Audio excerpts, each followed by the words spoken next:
Hello everyone, we are in Nigeria, Lagos, the city I love. I am Dynas Amir.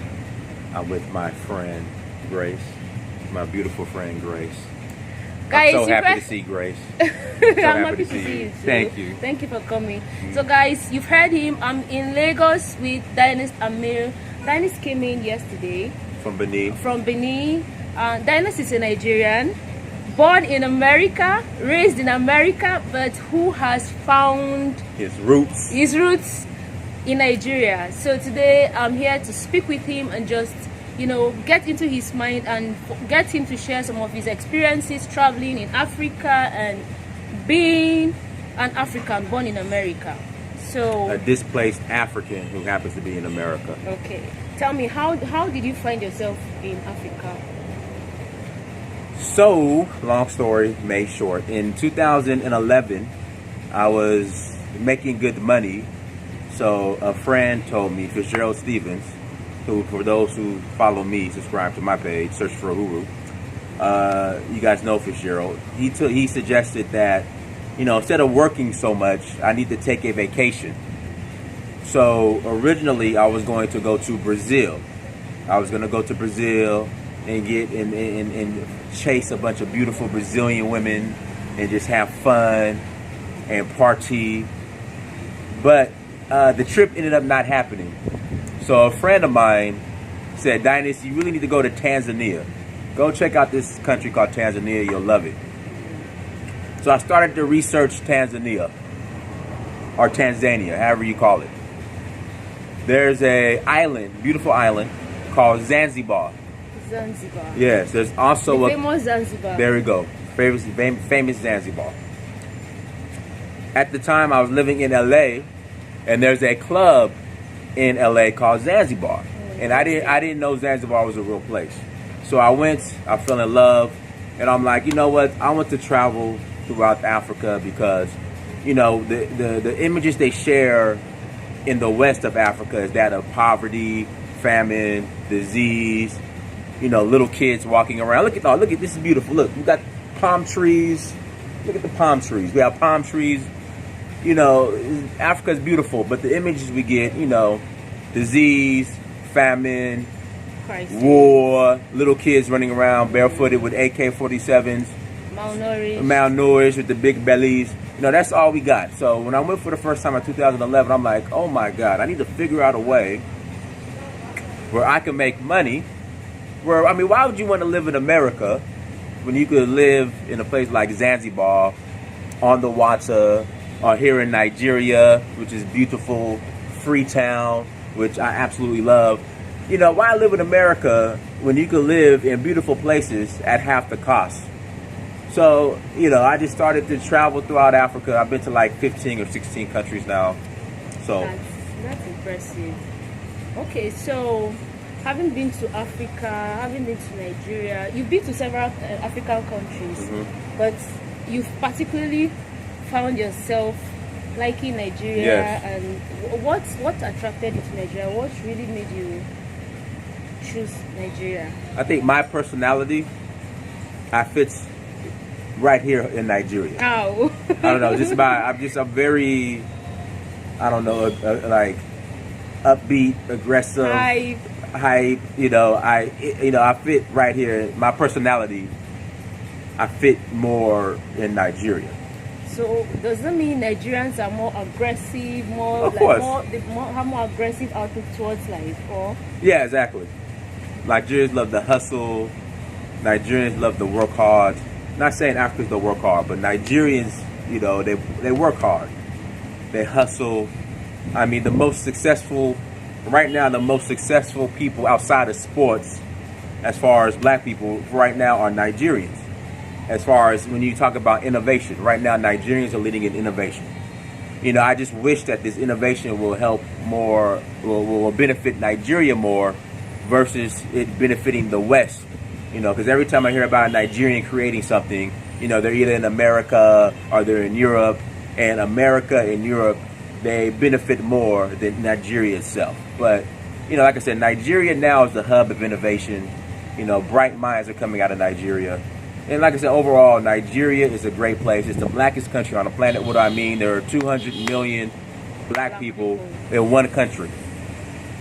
So Nigeria should be leading the way, you know, but there are some things that, you know, you could say internal and external forces that don't want to see Nigeria succeed. That brings me to the next question I wanted to ask you. You know, you are singing praises about Nigeria being a good place with amazing people, but that's not always, you know, the feedback we get as Nigerians. A lot of people, even other Africans, tend to view Nigerians as bad people, corrupt people, and but you are saying something. You are saying differently. I would say this: the Nigeria diaspora, there are some that make Nigeria look bad versus the Nigerians in Nigeria.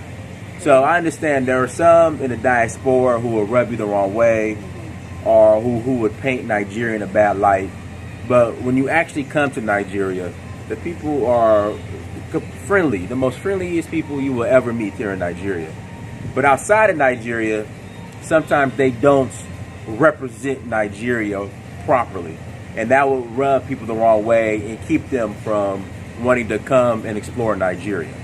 But I always say this, that there are bad people from every country. There are bad people in America, there are bad people in Kenya, in Ghana, and all over. But I get upset really when the emphasis is always on Nigeria, Nigeria. So I think this is one thing we need to correct, that there are bad people all over the world, there are good people all over the world, and Nigerians are no exception. So I think we need to address that.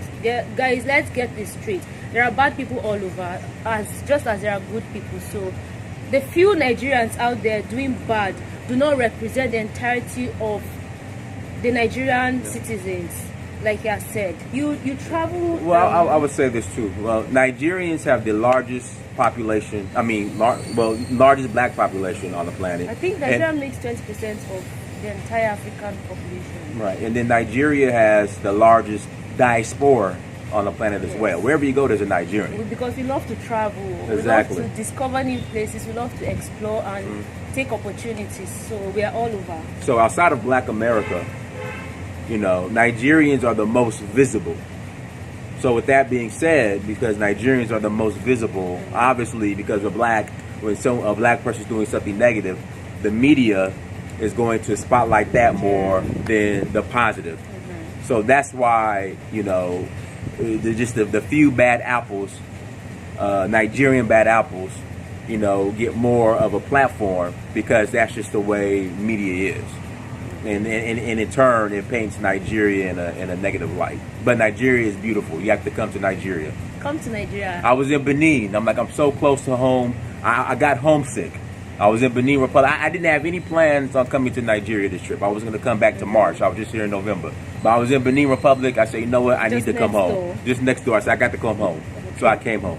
Welcome home. Okay, so you travel across Africa, telling the African story from your own perspective. Why is that important to you? Well, again, first time I went to Africa, you know, again, the images that are painted by the media of Africa is negative. So I wanted to change that. So, you know, I just didn't want to just come and vacation. I also wanted to show people, like, hey, this is really Africa. You know, but I primarily focus on the culture, because I think a lot of Africans as well is they are compromising their Africanity in the name of modernity, being modern. They think you can't mix the two. But if you go to China, you know, as Chinese modernize, they still keep their culture. But you know, when I started traveling to Africa, I noticed it was no different than Black America. You know, you walk around the streets of Dar es Salaam or Joburg or Nairobi or the Lagos or Dakar, you know, you see men, skinny jeans, Gucci, Louis shirts, you know, wigs on the women, you know, so you know, it's like you shouldn't have to compromise your Africanity or who you are to modernize. And I think that's where Africans are somewhat making a mistake. That's why I focus primarily on the culture. Guys, I did mention this. Dennis is also a YouTube creator. He has a channel, so go check him out. He documents a lot of his travels on his channel. Very beautiful. So go check him out and see what he has there. So based on your travels and the stories you tell, about Africa, how has the feedback been like? How has the reception? You think it has been worth the effort so far? Yeah, I mean, I love it. Even if the feedback, I mean, everyone's not going to agree with what you do. Yeah. But, out of all the people who disagree, I have more who agree. And it's nice to get an email or a message saying, hey, Dynas, you really inspire me to go back to. Even Nigerians are messaging me, hey, Dynas, I was never going to go back to Nigeria, that godforsaken place. I did not want to go back. We suffer in Nigeria. But, since I started going and coming, I have Nigerians saying, Dynas, I now want to relocate back to Nigeria because it's going to take Nigerians to fix Nigeria. Of course. So, absolutely. So now I want us to talk a little bit more about ADOS.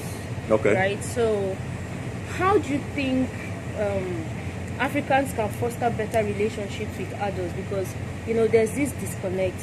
There's usually this misunderstanding. Right. Adults feel like Africans do not like or welcome them and vice versa. So how do you think, first of all, is that even true?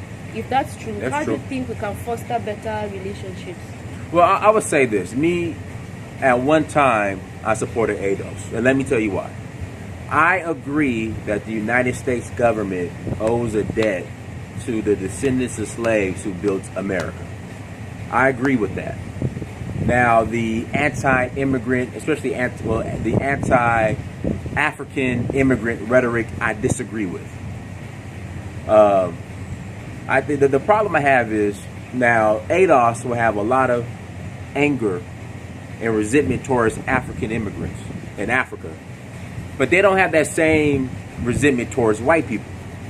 The white people who enslaved you, kept you in bondage, there were laws on the books by the United States government specifically in place that marginalized black people, that white people made. Literally black people in America were considered non-human. We weren't even considered human to the late 1800s. And to this day, we're still not treated equally. So the problem I have with ADOS is you don't want to reconnect with your African brothers and sisters, but you don't want to separate from the white people who enslaved you, raped, murdered, castrated you, forced you to work, forced you to work for free on plantations, the inhumane treatment, completely stripped you from your culture, religion, identity. You're not mad at them, or you claim to be mad at them, but you're really not. But you have all this anger towards Africans. That's the issue I have. No, again, I agree that there is a debt owed by the United States government to descendants of slaves. I agree with that. But as far as the direction it's going in, I completely disagree with it. But as far as coming together, it's to the point now where I think that the hardcore ADOS, or I'll call them Captain Black Americans, they don't want to come together and work things out. And again, the argument is, well, Africa isn't reaching out to us, which I think there could be a better job of Africa reaching out to the diaspora, and it being more, I would say, not surface level like your return. I mean, your return is great. You come. I'm actually going to get to that as well. Okay, but you say Africans don't reach out to us, and again, there could be a better job doing that. But now, what really can Africans do to better that? What can Africans do to get the African diaspora, the adults, want to repatriate back and settle in Africa? I think the main focus has been citizenship. All the red tape for some countries. Some countries it's not as hard, but I think the problem is a lot of ADOS, because Ghana is the most popular country, that as far as relationships building between the diaspora and Africa is viewed through the diaspora building with Ghana.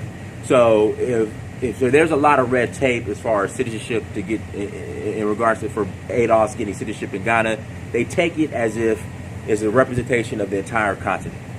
Like right now, Sierra Leone, if you could prove that you are of this ancestry of any of the tribes of Sierra Leone, you could get your citizenship. There's ways to get it in Rwanda. There are a ton of ways to get citizenship in Africa, but again, it's a lot of people don't want to do the work and they don't want to build the relationship. They just don't want to do it. They expect it just to be given to them. But then they want to make the effort. You want to show the willingness to even come. Exactly. At least come visit, see the place, and then start taking steps towards wanting to come back. Express that willingness, and I think if we see that willingness on the part of adults, I think the government will be moved to do something like giving citizenships and maybe fast tracking, expediting it, and making it easier for adults to obtain citizenship of any African country of their choice. Right. I agree. Ghana has successfully implemented the year of return. A lot of African Americans, I was in Ghana in December, a lot of African Americans were in Ghana, and it was just a pleasant experience, just seeing how much they were having a good time in Ghana, how at home they felt being in Ghana. But some people have some reservations about, the whole initiative. I don't know. What do you think about it? I think it's a good look. I mean, I would rather spend my money in Ghana or Africa versus France or England. No one has reservations about doing year of return in Europe. I know that's an oxymoron, but I see black people in Greece, Italy, France, the UK. No one has any reservations doing that and spending your money in Europe. But for some reason, when it comes to year return in Ghana, people want to call it a hustle or a scam. People are very negative towards it. But I would rather see black people spending their money in Africa versus Europe. But I think with the success for year return, Nigeria, it's no reason why Nigeria should not have their year return.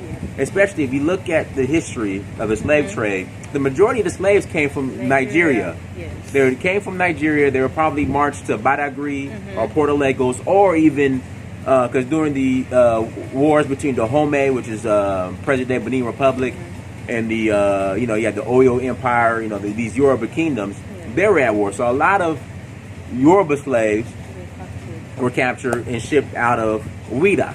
So if you're of African descent, you were probably from Nigeria, Benin Republic. Well, not even Ghana. No, seriously, not even Ghana. You're primarily from. We're also taken from Ghana. But if you are of African descent, you are more than likely Nigerian or from Benin Republic or Sierra Leone. The Sierra Leone, Senegal, primarily Sierra Leone area, and the reason why, because of rice. So on the east coast of America, they were planting rice, and the people that knew how to grow it were the Africans from Sierra Leone. So again, Nigeria, Benin Republic, Sierra Leone, that's probably where your roots come from. So there should be no reason that Nigeria does not have a year of return. They need to have a year of return. Well, recently there was a flyer making the rounds on the internet. Has that Nigeria, been? Is that? No, but I actually have a video up on that already, guys. So check it out. I spoke about that. Nigeria has not declared the year of the door of return. I think that's just some mischief makers trying to put something out there. But I'll be glad. I would be excited if Nigeria declares any initiative that will get the African diaspora to come back. Year of return, door of return, gate of return, home of return, whatever return. If it's declared by Nigeria, I think it's going to be more than welcome. I know Nigerians will be excited to open their doors. We love to have people. We love to welcome people. So Nigerian government, if you can declare that, it will be good. It will be a win. You have nothing to lose. We need the skills, the technical know-how, and all that our black family, the diaspora, have to offer to develop this country. So I mean, declare it. It's a win for the continent and for every one of us. So by all means, Nigeria, you should declare a door of return. Now you are a citizen of Nigeria, right? And you've been to Nigeria several times. What would you say your experience in Nigeria has been? It's been great. It's been great. I mean, every time I come to Africa, it's like I have to figure out a way to get to Nigeria. You know, like I said, I wasn't planning to come this trip, but I was so close. I said, you know what, I'm coming. Nigeria was the first country to officially receive me home. Like, this is my home. I'm a Prince Omo-Oba in the Kingdom of Odorubo, Nigeria, in Osun State. So that right there tells you I was received well. Can you tell us a bit about your coronation? No, it was great. Guys, go to my page, my YouTube page, search for Uhuru. That's search for Uhuru, Uhuru. My coronation is on the page. So my roots come, so I have, because of how complex the slave trade was, you know, us of the diaspora, we have roots all over the place. So in West Africa. So I'm Yoruba, primarily Yoruba, and Mende in Sierra Leone. So my Yoruba roots were traced out of Osun State in Odoruo. So because of that, I was one of their lost children who returned back home. So my Yoruba name, my full name is Dinas Abefe Adewale Amir, which means Abefe means deeply loved. Adewale means the crown has returned home, back to Odoruo. So that was the name given to me. So, you know, once it was discovered that my roots come from there, I was coronated as an Omo-Oba, or a prince. Omo-Oba, prince. Omo-Oba in Odoruo. Okay. So, and I also have a chieftaincy title in Ile-Ife. What is it? Akala Akitiri in Ile-Ife, at our temple, Akitiri Temple in Ile-Ife. So, guys, all the content is on my page. Like you said, go check it out on his channel. Go check it out there. So now, a lot of people say Nigeria is not safe. Oh, go to Nigeria, they'll kidnap you. And tell me, has anybody threatened to kidnap you? No, I haven't had any issues. No kidnappings, no robberies. Nigerians are friendly. They're so friendly, so helping. You know, now Nigerians could be aggressive, but you know, don't be offended. Or the truth is, we are aggressive. We are aggressive towards life, towards getting what we want. So whenever it seems like something is in the way, we push that aggression towards it to propel us to achieve that goal, not to harm people. Guys, don't mistake that. Please don't mistake that. Our aggression is always towards achieving those set goals and just getting better and being better. You know, so don't mistake our aggression towards success for aggression towards people, or aggression to do, you know, bad. Right. So, like I said, the people are friendly. You have to come visit Nigeria. I think people are missing out on visiting Nigeria. What business opportunities do you think exist in Nigeria that people can invest in? So because people ask these questions a lot. Okay, so I want to do business in Nigeria. What business opportunities are there for me? And just a brief overview of what people can invest in Nigeria. I think me personally, I'm going to focus on media and real estate. I think media is very important. Why? Because the media has brainwashed a lot of you to not come and visit Nigeria. I agree. So media, and you can get started like what Grace is doing, like what we're doing. Just everybody has one of these camera phones. I mean, these are almost as good as like real cameras now, or even better. And just upload your content. And I think grassroots level like that is impactful. You know, we might not be as big as the BBC and CBS but you know, no one really watches TV anymore. The majority of my content is on the internet, on YouTube. So media and real estate, land is very important, you know, so that's what I'm focusing on. But you know, there's so many different opportunities. Agriculture is huge. Agriculture is huge. But that's a sector that is underutilized. You know, back in the 50s, in the 40s, agriculture was very big in Nigeria. Nigeria had a lot of, you know, foreign exchange coming through agricultural produce that were exported. But people have abandoned agriculture. But guys, agriculture still holds a lot of potential for investment in Nigeria. So if you're looking to come invest in Nigeria, you can also consider investing in agriculture. I mean, livestock, crop, and all of that. So on that note, guys, we are going to call it a day here. Like I've said, Dennis also has a YouTube channel. Tell them about it. YouTube channel is Search for Uhuru. Search for Uhuru. That's UHURU. All one phrase. Search for Uhuru. The link is in the description box down below. So check the link there. And then go to dynastymirror.com. Dynastymirror.com. Go there as well. So yeah, that's, and also tour coming up March 20th to the 26th here to Nigeria. We're having a tour. If you're interested, for those in the diaspora, please hit me up. Go to dynastymirror.com. Send me a message in regards to the tour. The 1 year of your coronation, right? Well, so we're celebrating the 1 year anniversary of my coronation. Okay. So if you guys would like to join us, we're having a tour. I'll be there, guys. So make sure you go. Make sure you sign up. Check the details, like you have said, to sign up and be in Nigeria.